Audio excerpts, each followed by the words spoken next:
good morning. We are back to the study of the book Between Heaven and Hell.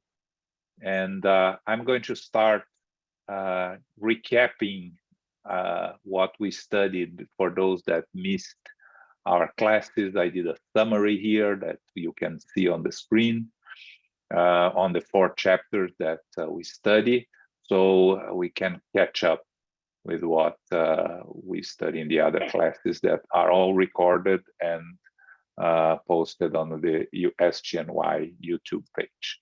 Okay, so on chapter 1, we had Clarencio's explanation about prayer. He mentioned that prayer is a manifestation of a yearning in spirits of all levels of evolution, that in the spiritual world they receive the petition and the response. So he said that in the name of God, spirits as far as possible answer the spirits, and the response is according to the different level of petition. And then he mentions about the evil invocation, meaning the prayers they are not prayers, the desires to cause harm that are invocated, and he doesn't call it prayer. He said that you can call invocation. On chapter 2, they are in the Temple of Assistance at Notre Solar, which is an institution specialized in recording and answering prayers. They talk about what constitutes a reincarnation program, and then we come across the diverted prayer or refracted prayer that comes from Evelina, and then they explain that diverted prayer is a prayer that is directed to a spirit that is in no condition of answering the prayer, and the prayer is sent to, because of the merit of the spirit that sent the prayer is received by spirits that will be able to answer that prayer. So Evelina sent the prayer, and we discussed the initial steps to attend Evelina's plea. So on chapter 3, which was last month, we find more about Evelina's home. Evelina is a 14-year-old girl. She had lost her mother, Odila, who, jealous of her ex-husband, Amaro, and when wanting to avenge the death of her son, Julio, who was 8 years old at the time that he died, and who was Evelina's brother, that drowned through careless and indirect guilt of Zulmira, which is Amaro's second wife. So Odila is obsessing her and is attempting to cause her death. So they discuss the necessary care for the solution of the process that Odila, the obsessive process of Odila over Zulmira. Evelina prayed for her mother, for Odila, to help and assist her, and Odila is in no condition of answering the prayer. Then on chapter 4, we saw Odila haunting Zulmira when she detaches herself from the physical body during sleep. And Clarencio, which is the mentor that is directing Andre Luiz and Hilario in this excursion, he explains the reasons why Zulmira is not directly to blame for Julio's death. Indirectly, yes, but not directly.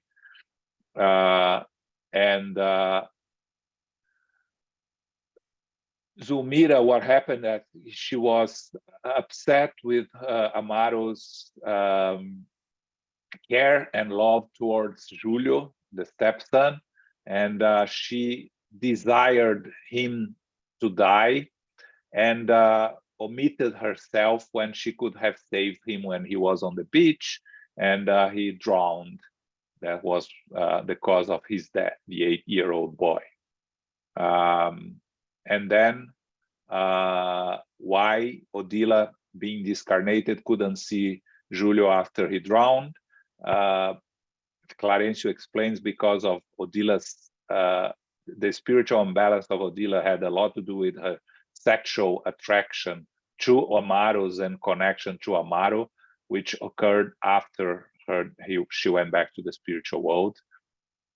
So that's what we discussed in the chapter, just to bring you up to speed where we are. So now we are going to start chapter 5, which is called An Invaluable Lesson. And I'm going to ask Zoraida to read for us. Before we start, any questions related to anything we went through, or any comments?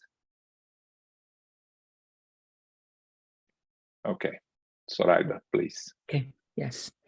An invaluable lesson. We reached the seashore in the middle of the night. The spiritual activity was very intense. Discarnates of various origins were meeting with friends who were still incarnate, but temporarily disengaged from their sleeping bodies. There was also a large number of infirm spirits among them.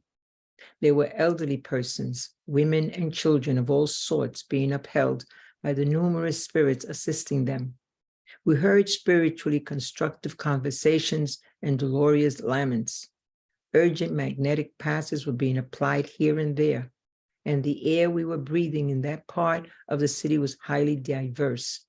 A refreshing breeze was blowing in from afar, bearing regenerative principles and filling us with a wonderful feeling of well-being.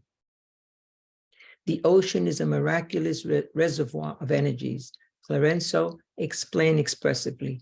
A lot of fellow spirits from our plane bring alien, still incarnate brothers and sisters here for healing and rest.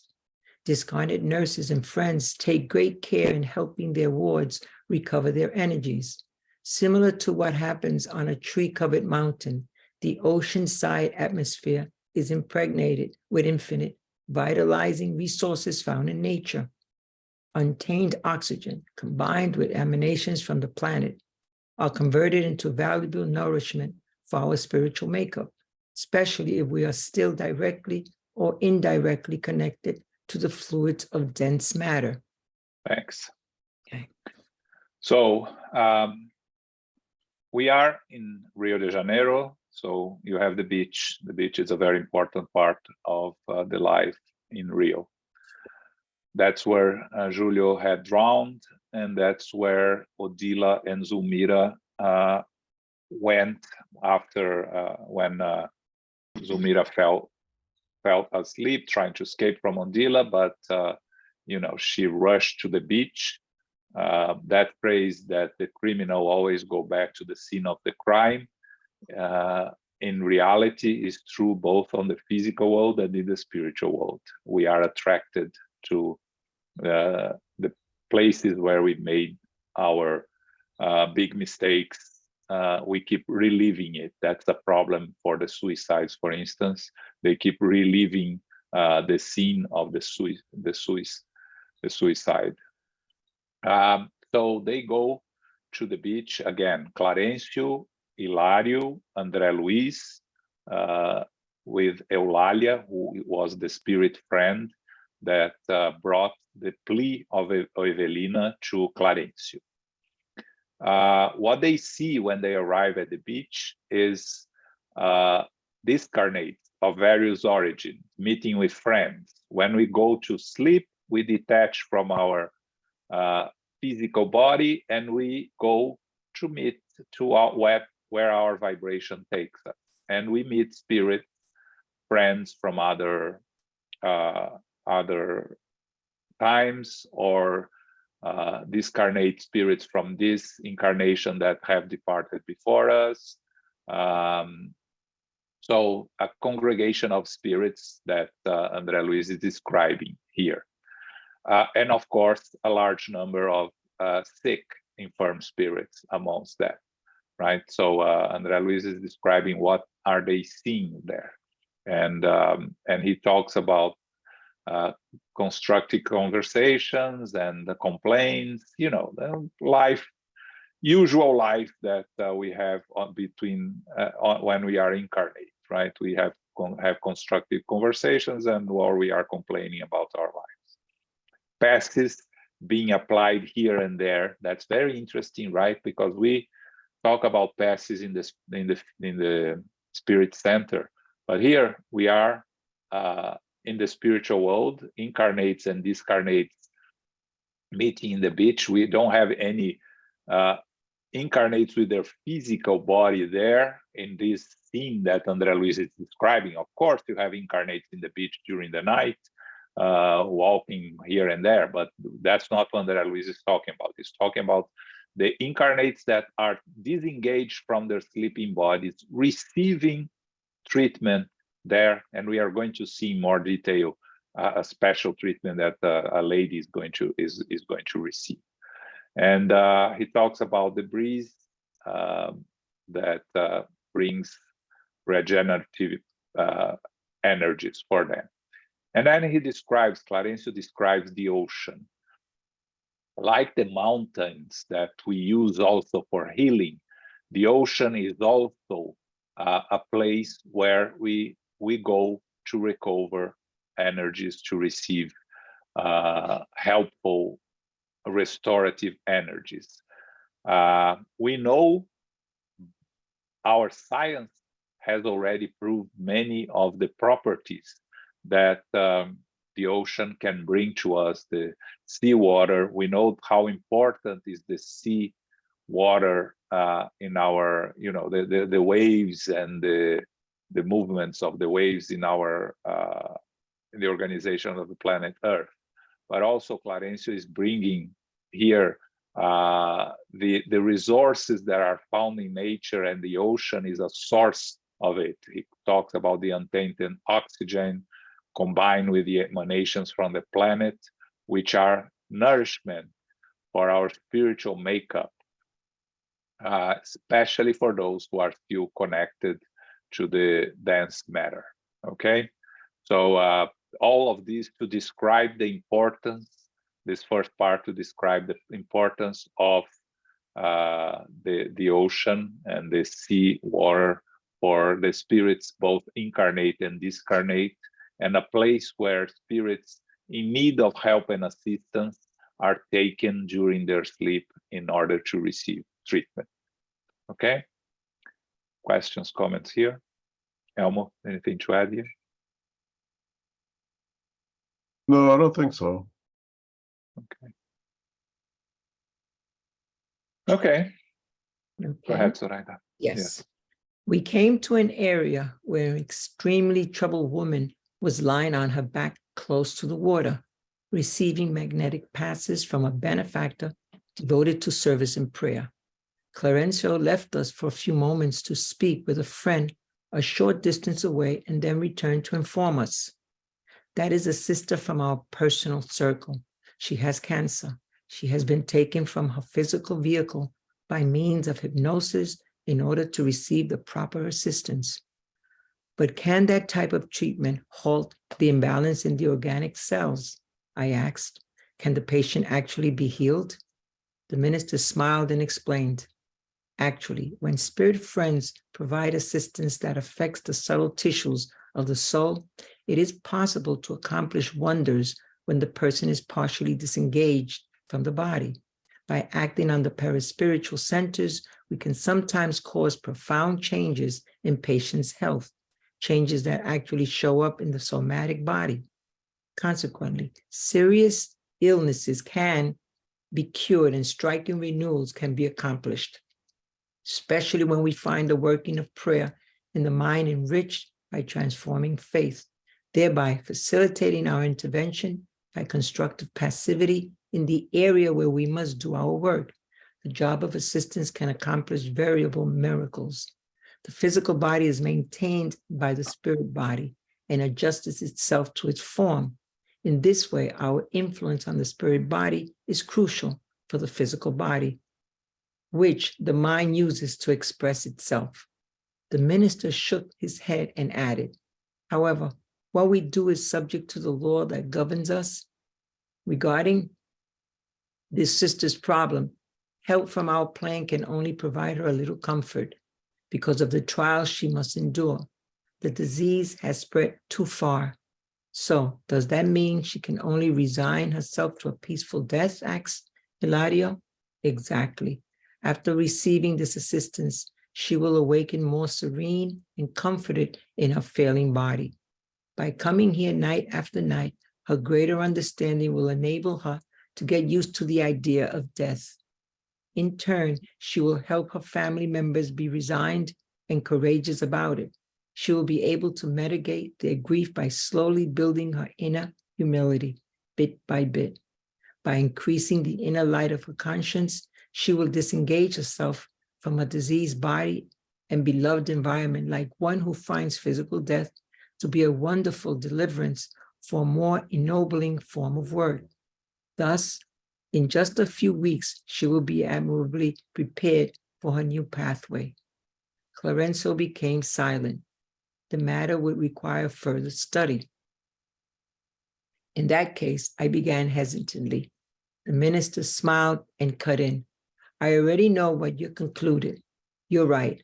A long illness is a blessing in disguise because it prepares the soul for the great liberation. Unless the disease is long-lasting, a quick success in the endeavor of death is very difficult. Thanks, Soraya. You're welcome. Okay, so what we have here, right? We have someone that is being treated in the receiving spiritual assistance, a lady that has cancer, right? Clarencio went there to find more information, and he says that she has been taken from her physical vehicle by means of hypnosis. What does he mean by means of hypnosis? So she's sleeping, but she is being her spiritual body separate from her physical body. She is in a state of sleep, but she's also being hypnotized to receive the proper assistance, which is a step further to her being only sleeping. And of course, Andre Luiz, as a doctor, former doctor, he's very curious about learning more about the treatment in the spiritual body.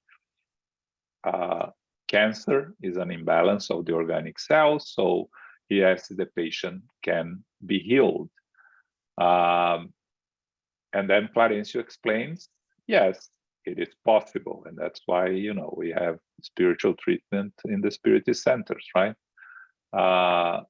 When spirit friends provide assistance, it is possible to accomplish wonders when the person is partially disengaged from the body. So receiving the treatment during our sleep. Again, what that reminds us to before we go to sleep, to enter into a state of elevated thoughts and vibrations, so we can allow ourselves to be helped and assisted by more elevated spirits. If we keep our thoughts and vibrations at a lower level, we end up connecting with the spirits with lower vibrations, and we prevent the assistance from superior spirits. So they act on, of course, on the spiritual centers. We can call chakras, not a word we use in spiritism, but it's the main sources of connection between the physical and spiritual body. And he explains that this can cause profound changes in the patient's health, changes that gradually will show up in the somatic body, in the physical body. So he explains that serious illness can be cured and striking renewals can be accomplished by treating the spiritual body, combined, of course, always with the treatment that the physical body is receiving in the physical world. And I'm sure Elmo is going to go a little deeper into that after I finish here. So Clarencio reminds us that we need to facilitate their intervention. The workings of prayers in the mind enriched by transforming faith. That's what facilitates, creates the passivity in the area where the spirits must do the work, and that the work can be successful. Again, when we talk about healings, right, there are different components, that the patient be willing to receive the treatment, but also the need, what is needed in our reincarnation, right? But he explains here again, the physical body is maintained by the spirit body or perispirit and adjusts itself to its form. The physical body is a reflection of the perispirit, and the mind expresses itself, forming the perispirit. So again, he's explaining that this is all part of the natural law, but concerning this specific sister's problem, she has to endure her trials. So the disease has already spread too far in the physical body that can no longer be cured, and because also in her reincarnation so-called plan, she had to face the challenge of this disease until the end of her physical life. So what Hilario asks, that what she can resign is accept a peaceful death, and the Clarencio says exactly that. By improving her condition, she is going to find herself more serene and more in peace with her sick physical body. Again, this is coming here night after night, so it's not one time. All treatments require time. She's being brought there every night, night after night, improving her understanding and getting her used to the idea of her physical body. And in turn, she'll help her family members to accept her departure, and will help them understand what's going on with her little by little. So she will, in a short period of time, disengage from her physical body and go back to the spiritual world. Andre Luiz is going to ask a question. The minister knows what the question, Clarencio knows what he's going to ask, and explains, yes, a long illness is a blessing in disguise because it prepares the soul for the great liberation. We see that in our mediumship meetings, spirits that come to us from a long disease, they feel comfort and they feel relief when they find that they have left the physical body many times. And spirits that had a sudden death, especially when they are young, they find it very hard to accept, and they revolt on the idea that they are dead, that their physical body is dead. So what Clarencio is telling us here is that when the spirit goes through a long disease, he prepares it for the transition back to the spiritual world. Of course, again, each case is a different case. We can prepare ourselves without the necessity of going through a long illness by studying, learning, and preparing ourselves like we do here.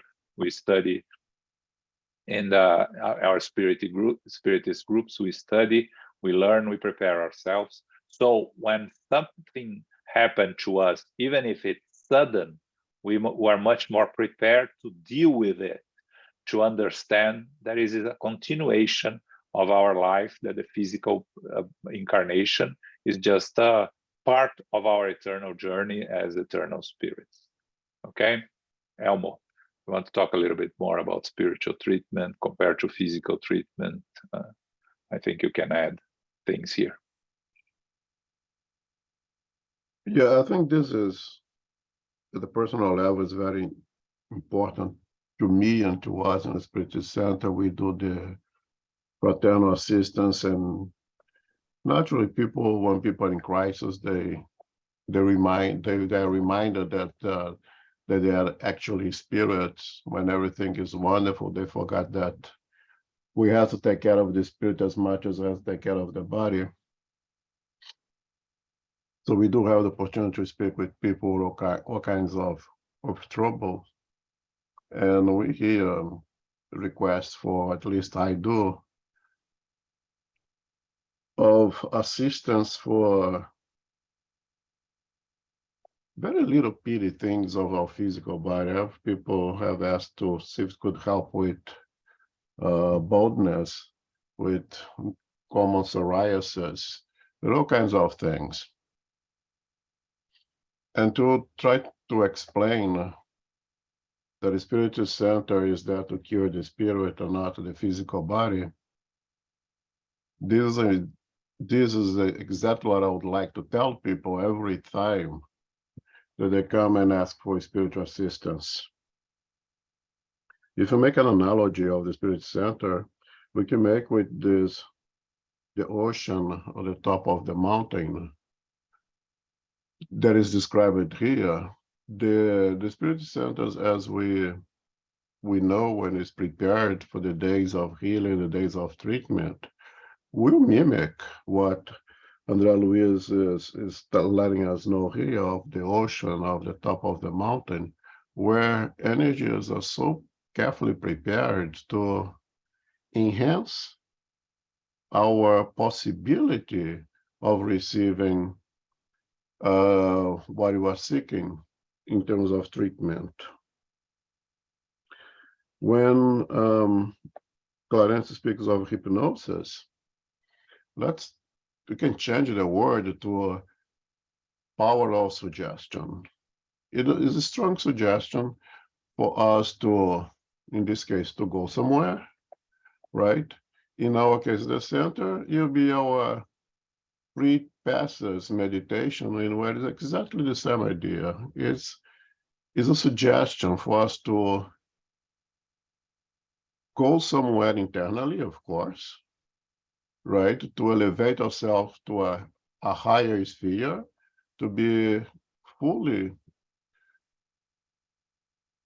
receptive to those energies that mimics the ocean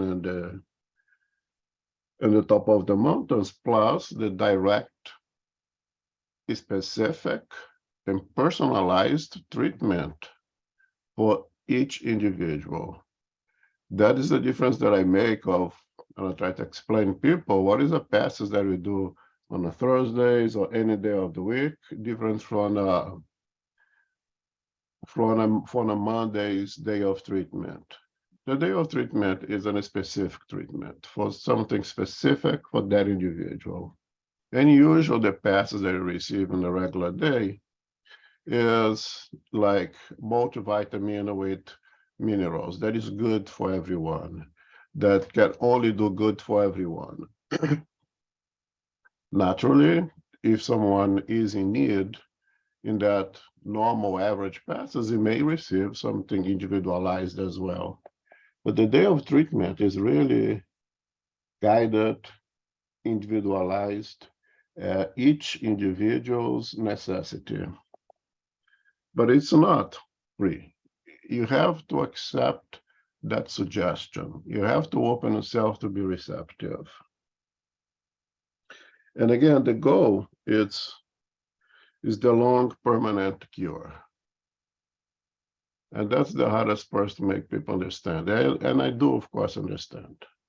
You know, if I have a serious disease and I want to get rid of it, I want to get rid of it. And to understand that perhaps that long, difficult course with that disease is the best treatment for the eternal spirit. That's the part here with the last part that Clarence says that a long illness is a blessing in disguise because prepare the soul for the great liberation. But more than the great liberation or the death of the physical body, it gives tremendous opportunity to reunite family members, exercise of indulgence and forgiveness in many cases. We have witnessed that throughout our experience, that people make peace with others in the family and things, that the long illness allow it to happen. Anyone in average that is even a high, more elevated, morally speak spirits, incarnate spirits, if they had an acute sudden death, they will find themselves in the spiritual world in a much greater imbalance, because we still have, as an analogy, a full battery, right? The tank's full yet. Now you find yourself in the spiritual world with a tremendous amount of dense energies that really belongs to here. And until you get rid of that, it becomes more difficult for you to readjust yourself to the spiritual world. A long illness allows you to kind of empty that battery. We return to the spiritual world with a minimum amount, if any, of vital fluid that makes it easier for you to readapt, to reaccommodate yourself in the spiritual world where you don't need those vital fluids any longer.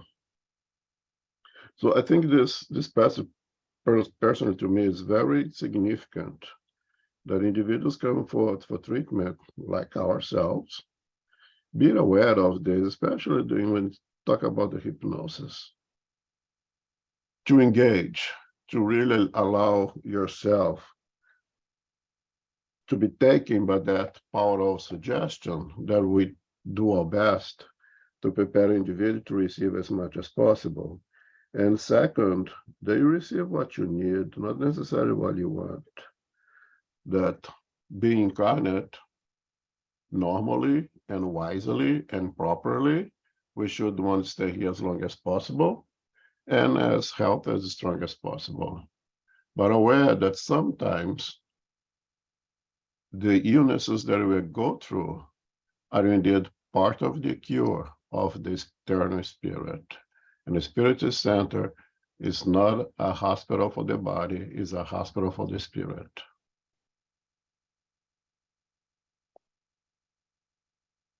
Thanks, Amo. Yeah, that's very, very important.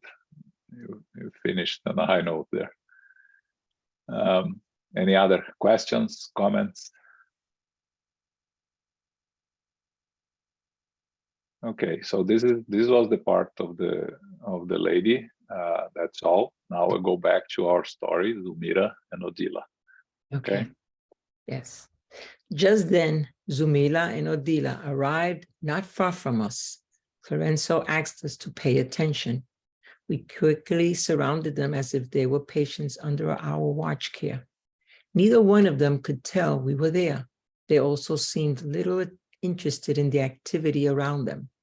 Amaro's first wife was focused on her prey, while her victim had an expression of unspeakable terror on her face, as if she were on the verge of extreme disequilibrium. Zulmira looked like she was going to make a run for home, but held by Odila, she displayed affliction and fear. Repeating the accusations that we had already heard, Odila was hammering at the other's brain, mercilessly reiterating, "Remember your crime, you wretch. Remember that awful morning when you became a murderer. Why did you drown an innocent child?" "No, no," cried the demented woman. "It wasn't me. I swear it wasn't me. Julio was dragged down by the waves.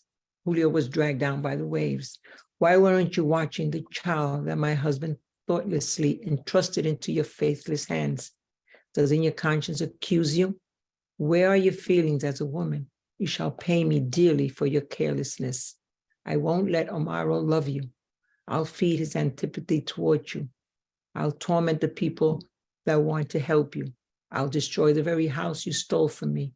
Imposter, imposter." All right, agreed Zulmira, terrified. "I didn't kill him, but I didn't do what I could have done to save him either. Forgive me, please forgive me. I promise to do my utmost to restore everyone's peace of mind. I'll be a slave to your husband. I'll restore him to your arms. I'll become your daughter's servant and guide her steps toward the good. But for God's sake, let me live. Let go of me.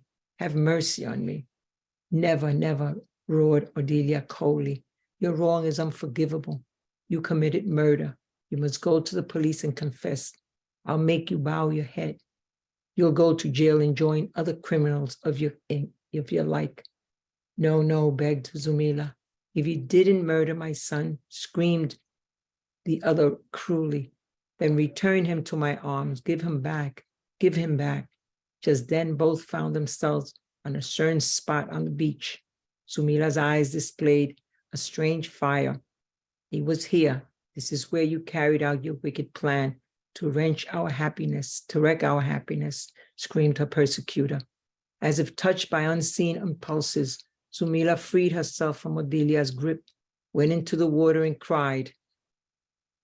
Julio, Julio, completely out of her mind, Odelia went in after her. Sensing her approach, Zumila turned and ran for home.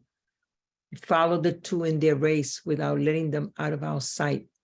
Dashing for home as if her body was a powerful magnet, Zumila woke up, bathed in sweat, her physical brain retaining the impression of having wandered around in a dreadful nightmare. She tried to scream but couldn't. She was completely prostrate. She was smothered by dyspnea, and her coronary arteries were all swollen. Lorenzo gave her wholesome, relaxing fluids. Her heart slowly calmed down and her circulation returned to normal. The poor woman was finally able to cry for help. Thanks, Zoraida. Very soap opera here, so there's not much to comment, but some things that are interesting here, right? They're both there, persecutor and persecuted, without being aware of, surrounded by Andre Luiz, Clarencio, Hilario, Eulalia. They're not aware. They cannot see anyone. They only are interested in their interaction. They seem little interested in the activity around them. Again, at their level of vibration, these two spirits, of course, there are many spirits on that beach that are at the same level of vibration, so they would be able to see each other, but they're not interested. Again, we always say, you walk on Fifth Avenue, you cross 100 people. After one block, you don't remember 99 of them. Maybe one called your attention. That's exactly the same in the spiritual world. A lot of spirits at the same level of vibrations around each other, but nobody paying attention to anybody else. So these two are only focused on themselves. And then Odila it's an obsession process, right? Zulmira is obsessed by Odila. Odila's only focus is Zulmira and to persecute her, to cause harm to her, to cause her to die. So she keeps repeating, accusing her of her crime, and Zulmira trying to defend herself, that she didn't really kill, that he was killed, it was an accident, she was not responsible, and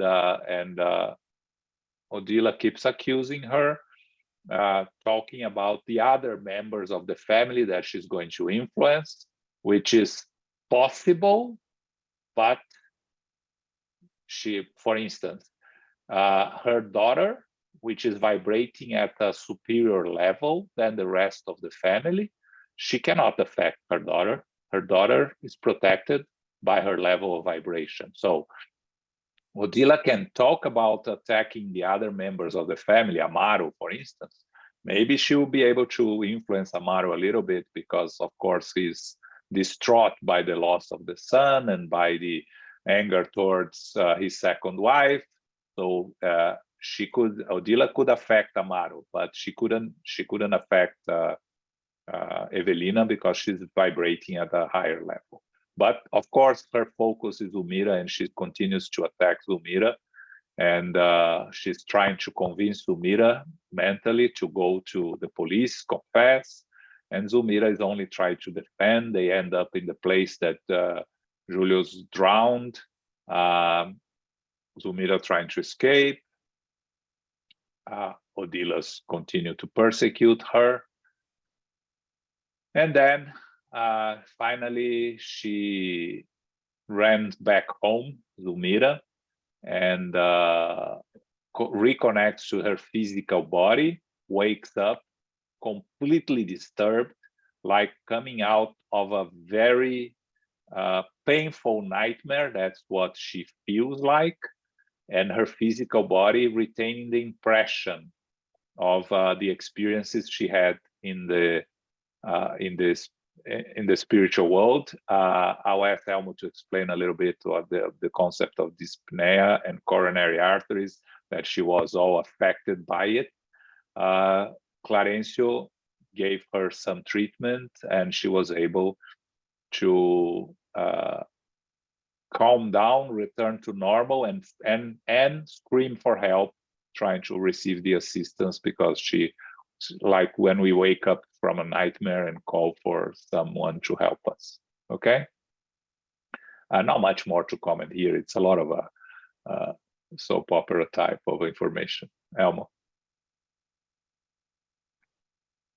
Yeah, so I think it's just Clarence is trying to tell us of the psychosomatic kind of effects, that everything that happens to the spirit will reflect somewhat in the physical body, i.e. the possibility of cure of diseases. That her Zulmira's spirit is extremely distressed by all that event. And once that she returns to the physical body, that distress is taken into the physical body. And dyspnea is just short of breath, difficulty to breathe. This is difficulty. Pnea is breathing or air, so trouble breathing. And coronary arteries are the arteries of the heart. And don't quite understand the word swollen over here. I don't know if it's bad translation, but I would imagine be some kind of contraction to increase circulation to the heart, which happens usually when we're in a state of distress. So it's just an example how we have this psychosomatic effect, psycho being spirit, soma being body. From the spirit to the body, we have those reactions.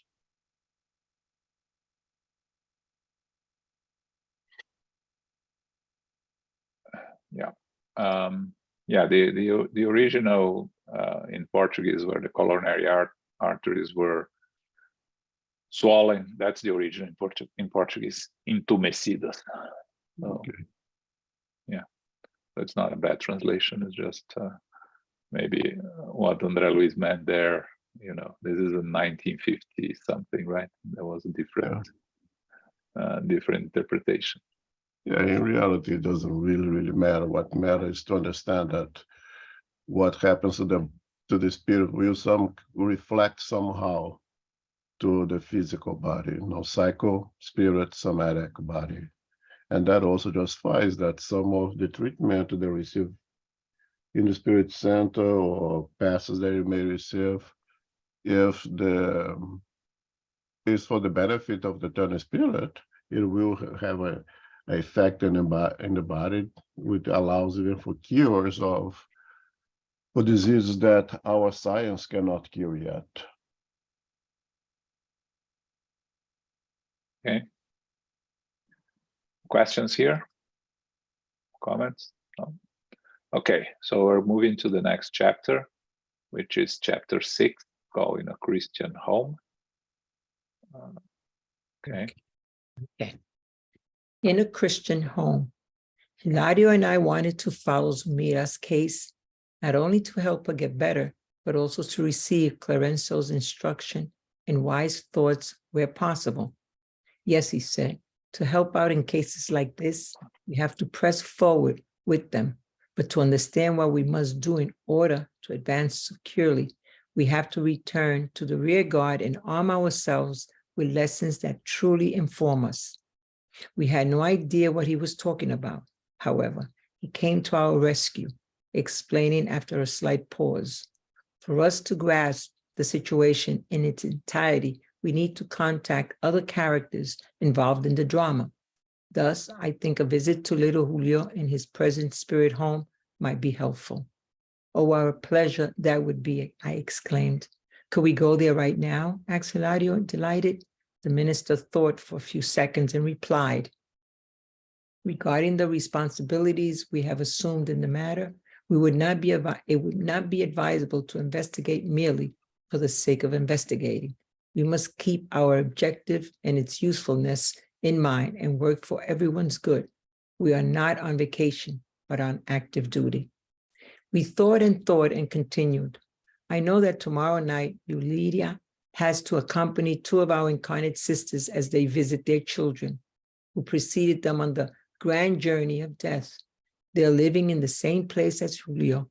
We could stand in for Eulalia and do her job for her.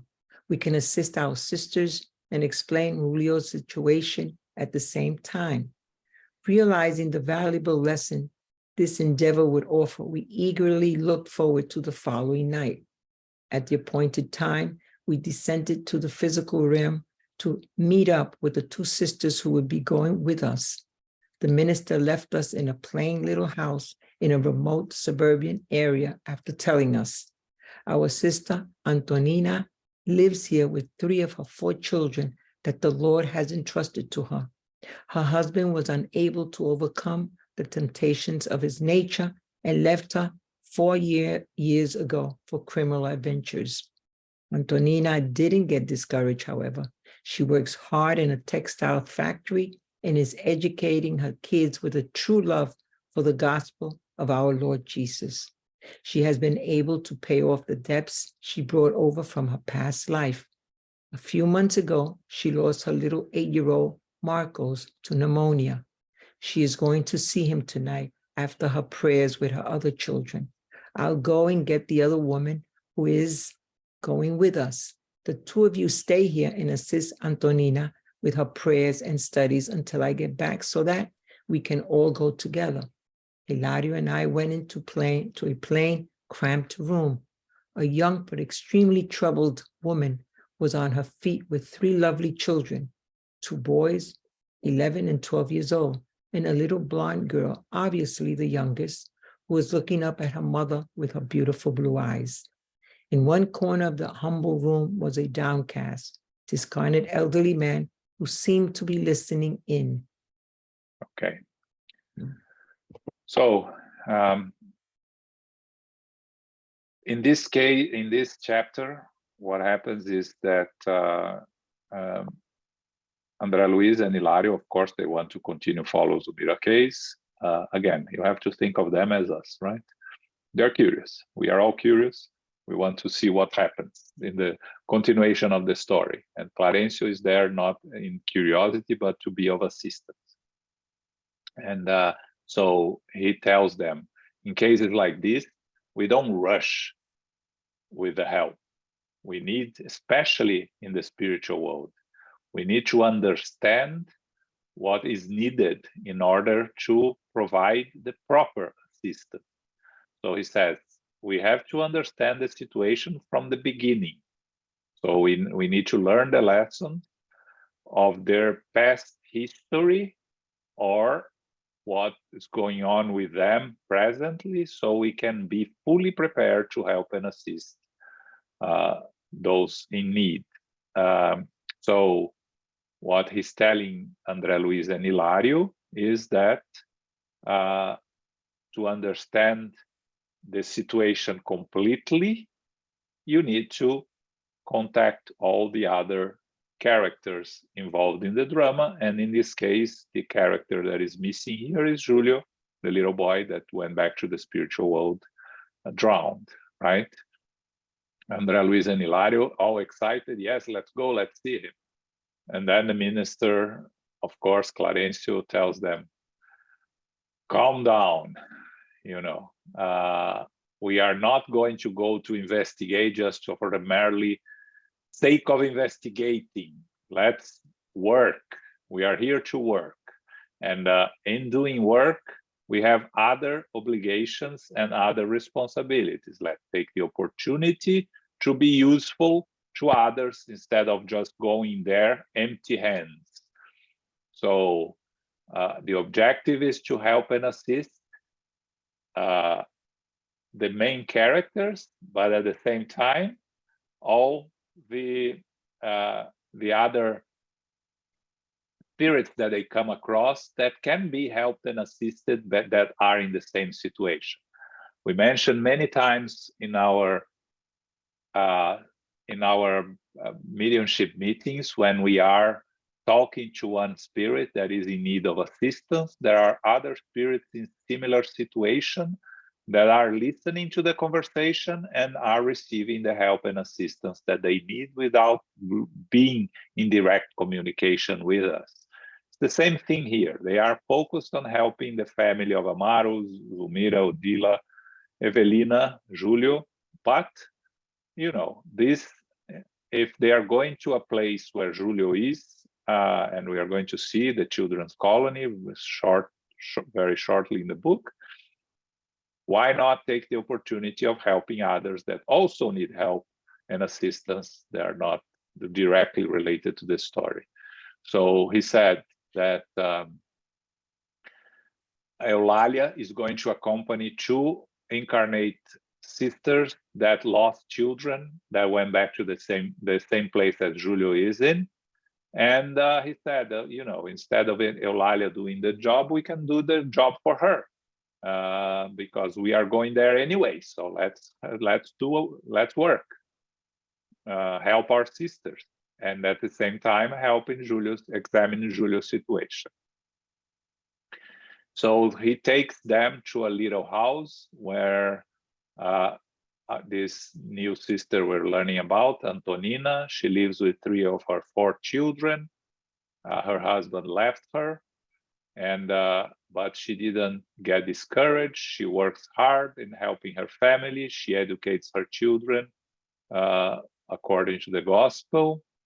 And she has been able to pay off the debt she brought over from her past life, meaning she's fulfilling her responsibilities of this incarnation, the reincarnation, facing the difficulties that are consequences of previous existences, but paying off the debt.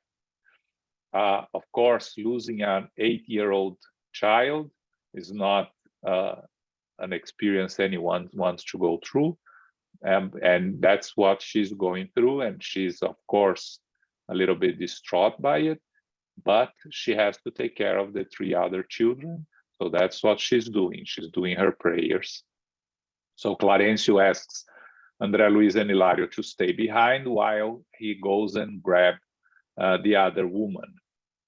So Hilario and Andre Luiz stayed. A couple of mistranslations here. It's not a trouble. Oops, we lost the screen here, right? So let's go back. Completely lost the screen. I'm sorry. I don't know what happened here. So let me share the screen again. Let me reopen.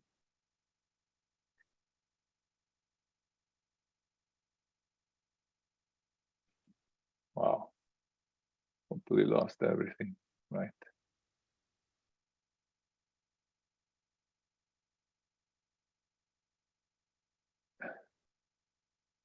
Yes.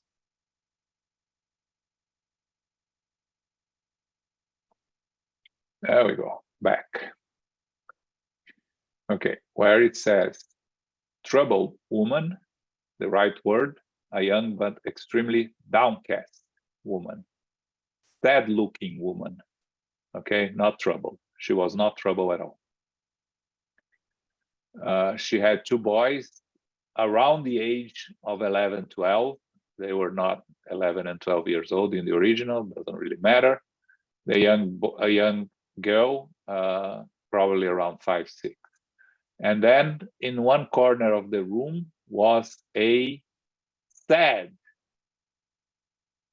dad, this carnate elderly man who seemed to be listening in. And we'll learn more about him later, not exactly in this chapter, but if I remember correctly, it's her father, I think, but I don't remember. But we'll learn more about him. Okay, so she's young, but with showing the signs of the struggles she's facing, she's not troubled. And the man is just a sad, discarnate spirit that is there, present in the house, that is connected to the family. Okay. Any comments, questions here? Elmo, anything here? No, not really, right? Not much. Yeah. No, not really here. Not much. Yeah, this chapter actually doesn't have much to comment, actually, but let's continue. Soraya. Yes. Doña Antonina placed 2 glasses of pure water on a snow-white towel, and picking up a New Testament, she sat down, then spoke lovingly. If I'm not mistaken, this evening's prayer is to be offered by Lisbela. The girl folded her little hands in front of her face with her elbows gracefully supported on the table. She closed her eyes and recited, Our Father, who art in heaven, hallowed be thy name. Thy kingdom come, thy will be done, on earth as it is in heaven. Give us this daily bread, and forgive us our debts as we forgive our debtors. Do not let us fall into temptation, but deliver us from evil. For thine is the kingdom and the power and the glory forever. So be it. Lisbela opened her eyes and looked at her mother for approval. Antonina smiled, satisfied, and said, You prayed really well, my child. She turned her attention to the 2 boys and handed the New Testament to one of them. Open it, Enrique. Let's see what Christian message we shall study this evening. The boy chose the text at random and handed the book back to his mother. Touched, Antonina read Matthew 18:21-22. Then Peter approached him and said, Lord, how many times shall I forgive my brother when he sins against me? 7? Jesus answered, No, not just 7, but 70 times 7. When she had finished reading, she waited for the young learners to show their curiosity. Little Enrique started the conversation by asking simply, Mommy, why did Jesus recommend so much forgiveness? Displaying her vast evangelical training, the woman answered, We are led to believe that in teaching us to forgive all our neighbors' wrongs against us, the Divine Master showed us the best way to live in peace with one another. Whoever cannot disentangle himself from life's troubles cannot keep himself from evil. A person who is stuck in unpleasant memories is always in a bad mood. Take school, for instance. If you can't overlook the little annoyances of your studies, you won't learn anything from your lessons. Today, an unfriendly classmate plays a joke on you. Tomorrow, an edgy security guard overreacts because of some misunderstanding. If you display impatience or rebelliousness, you make matters worse, cause problems for your teacher, demoralize the whole school, and harm your own name and health. Someone who can't give is always lonely. No one likes to be around someone who is always complaining or criticizing. Antonina asked the eldest, Hilario, when you are thirsty, would you like a drink from a pitcher of murky water? Eek, no way. I would want pure, clear water. Well, the same applies as far as our spiritual needs are concerned. The soul that can't forgive is filled with evil, just like a pitcher of murky, icky water. It's not a soul that can offer any comfort to our own. It is not one that can help us overcome life's problems. If we try to share our problems with someone like that, they always just get worse. That's why Jesus says we should always forgive so that the love in our spirit may be like the sun shining on a clean house. Everyone was quiet for a bit. Hilario had a troubled look on his face and finally asked, "But Mom, do you really think we should forgive every time? Why shouldn't we? Even if the offense is the worst ever. Even if the offense is the worst ever, even then." Troubled, Donna Antonina looked at him and asked, "Why do you ask?" "I was thinking about Dad," replied the boy, somewhat sad. "He left us when we needed him most. Is it right to forget how much he hurt us?" Oh, my son, let go of that. Why harbor bad feelings against the man who gave you life? How could we condemn him if we don't know everything that happened to him? It would really be better for our well-being if he was still here, but still we have to make do without him. We should send him our best thoughts. With heaven's permission, my son, your father gave you the body in which you are learning to serve God. That's why he is a creditor of the most love you can give him. There are acts of service that we can repay only with love. Our debt to our parents is one of them. Perhaps remembering that her family was on a course of Christian growth, she added, "A long time ago, when the great prophet Moses went up on the mountain to receive the divine revelation, one of the most important laws given to him by eternal goodness was, honor your father and your mother. That particular law does not say that we are to analyze what kind of parents we have, but that we are to honor them with our loving respect, no matter what they are." The little group accepted this explanation with bright and happy eyes. Hilario showed that he agreed, but went on to say, "I know what you mean, Mom, but if Dad had still been here, maybe Marcos wouldn't have died. We would have had enough money to get him treated." Antonina hurriedly wiped away the tears that began to fall at the mention of the child's name and continued, "It would be wrong to lose our trust in the Heavenly Father. Marcos went to meet Jesus because Jesus called him. He didn't lack anything. I'm asking that none of you get any sad ideas regarding the memory of the angel who has gone on before us. Our thoughts follow those whom we love when they go to the beyond." Just then, Lisbela asked sweetly, "Mommy, can Marcos see us?" "Of course he can," she said movingly. "He helps us in spirit by asking Jesus to give us his strength and blessings. In return, we should help him with our prayers and best memories." Antonina, however, seemed choked up with longing.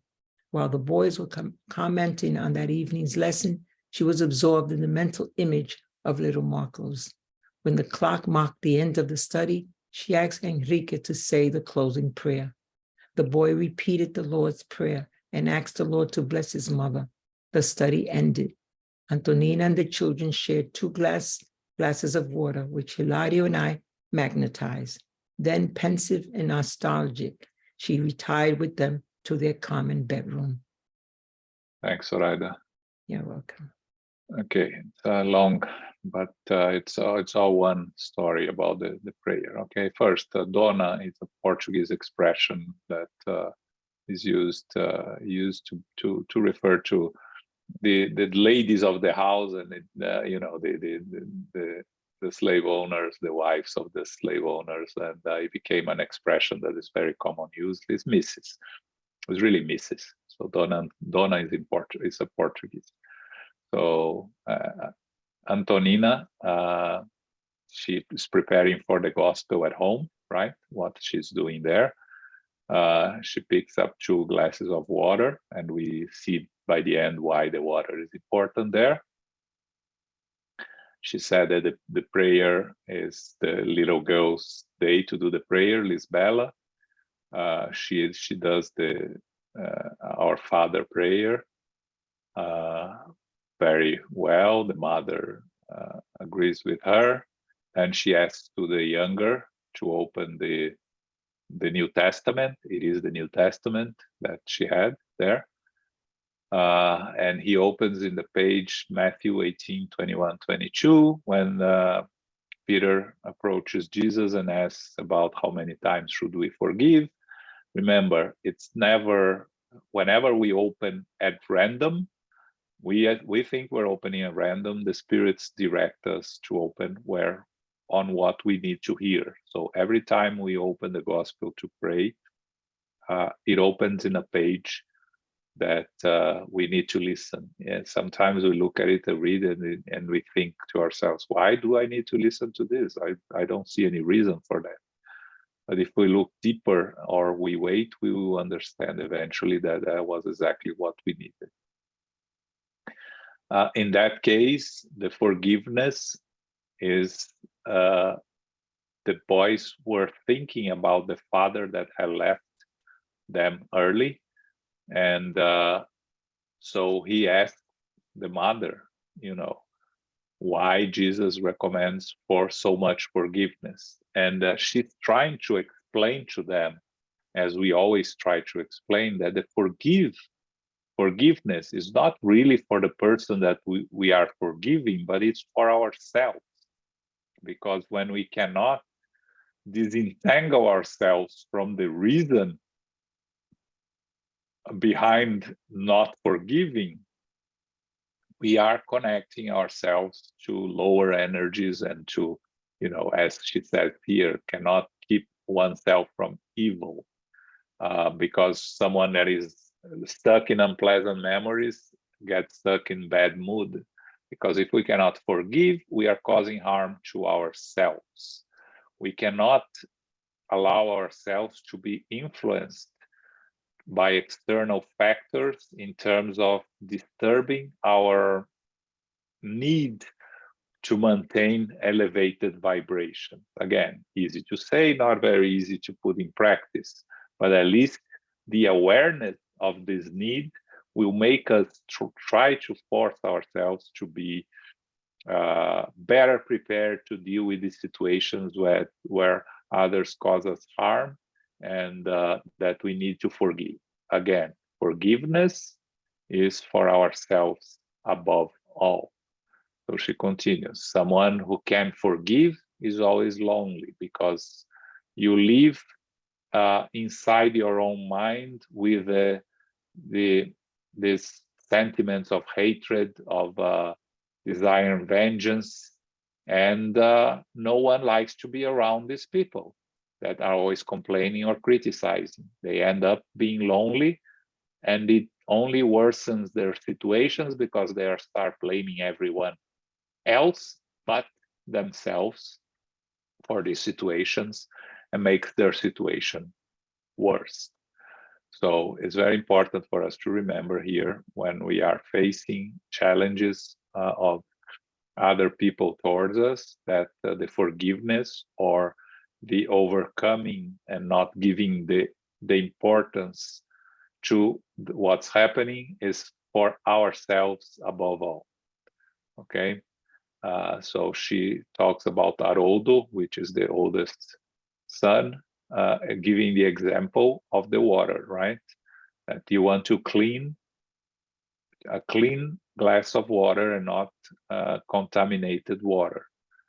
And she compares to the soul that cannot forgive. She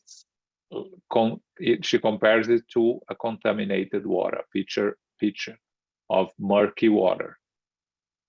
That it's someone that cannot help others because it cannot even help oneself. And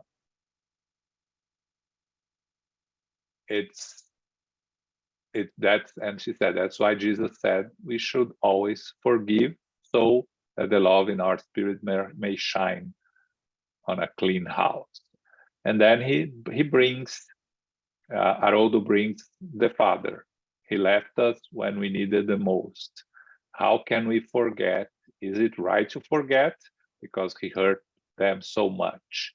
And she says very wisely that they cannot have bad feelings against the man that gave the opportunity for them to be born.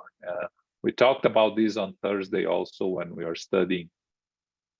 We just studied maternal and filial love, and we talk about the necessity to respect and honor our father and mother, even if they are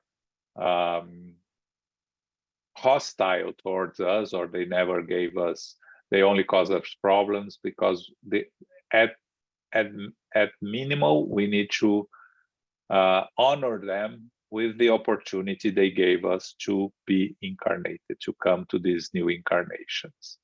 So that's what she's trying to explain to them, to their kids, that the Father gave you the body in which you are learning to serve God. Our debt to our parents is one of the acts of service that we can only repay with love. And then she talks about Moses that went up the mountain and brought amongst the 10 commandments, honor your father and mother. And she says, it doesn't go says anything else, not what type of parents you have, but just honor them.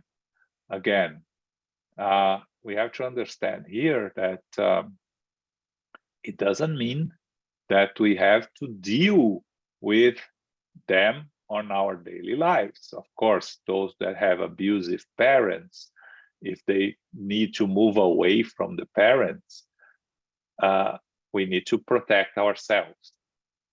So the thing here is to honor and not harbor any ill sentiment toward them, father or mother, to honor them. But it doesn't mean that we need to be connected with them if they are causing us harm or pain or things like that. It's very difficult. Family is always the most difficult, challenging environment that we have in our incarnations, and we need to learn how to deal with them and protect ourselves.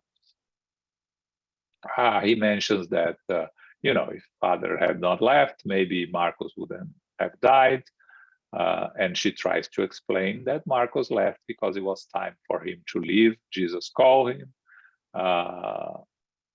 And she's trying to convince them to not have any sad ideas regarding Marcos, and that their thoughts influence those that go live the physical world, our thoughts. So she's trying to ask them to send loving thoughts to the boy that left. And then the young girl asks if the Marcos can still see them.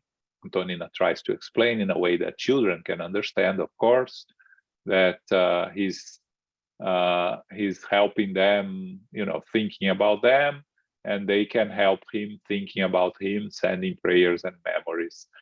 But of course, she gets emotional, and she was thinking about the little boy that she lost. When we do the gospel at home, just to end here, it's important that the spirits that are here with us are going to magnetize the water with whatever we need to be assisted. So that's what Andre Luiz says here. Hilario and I magnetize the water that they were going to drink. That's the water we serve also after the passes in the Spirit center, right? And then again, you see a small house they have. She retired with them to their common bedrooms. They have one bedroom that they all sleep together, her and the 3 kids. Okay, so that was it on this chapter. Anything else here? Elmo, any comments here? No, as I said, it's a very simple but extremely meaningful and somewhat emotional passage. Very deep in lessons, but it's hard to add anything to it.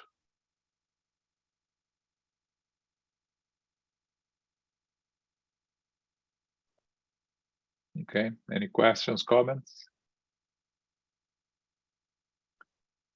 Okay, we're not going to chapter 7. Chapter 7 we'll do next month, okay?